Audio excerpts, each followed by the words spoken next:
ముఖ్యంగా రాష్ట్రంలో బీసీ సంఘాల ఏదైతే ఉద్యమం అవ్వచ్చు లేకుంటే పోరాటం అవ్వచ్చు 42% రిజర్వేషన్ గురించి అయితే పోరాటం జరుగుతుంది. వీళ్ళు పెద్ద ఎత్తున 18న తెలంగాణ బంద్కు కూడా పిలుపునిస్తూ ఉన్నారు. సో దాని గురించి ఏం చెప్తారు, మీరు ఏం మాట్లాడతారు దాని గురించి? ఈరోజు ఖచ్చితంగా వారి నిజంగా ఇన్ని రోజులు మభ్య పెడుతూ మోసం చేస్తూ మేము ఏదో ఇప్పటికి కూడా ముఖ్యమంత్రి గారికి తెలుసు ఇది ఆయన చెయ్యడు, చేసే ఉద్దేశం ఆయనకు లేదు, ఇది కాంగ్రెస్ పార్టీ దానికి ఏమాత్రం మద్దతు ఇవ్వదు అని.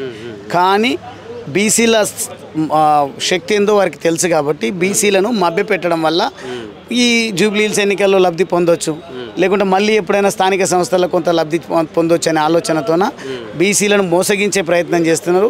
ఈయన పెద్ద మోసకారి ముఖ్యమంత్రి అనేది బీసీలకు తెలుసు కాబట్టి వారు బంద్కు పిలుపునిచ్చారు.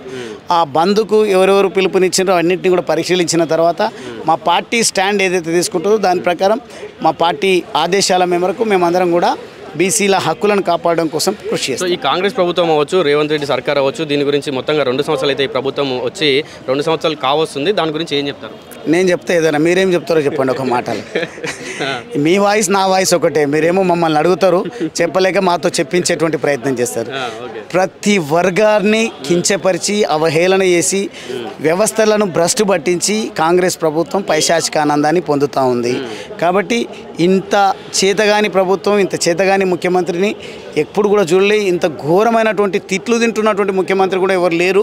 కాబట్టి ఖచ్చితంగా రాబోయే రోజులలో ఇటువంటి నాయకులు, మభ్యపెట్టే నాయకులు ఎవరు వచ్చినా ఇటువంటి పార్టీలను, ఇటువంటి నాయకులను రాజకీయంగా సమాధి చేయడం అనేది ప్రజలు నిర్ధారించుకొని కూర్చున్నారు. ప్రజల ఆశయం నెరవేరాలని మాత్రం కోరుకుంటున్నారు.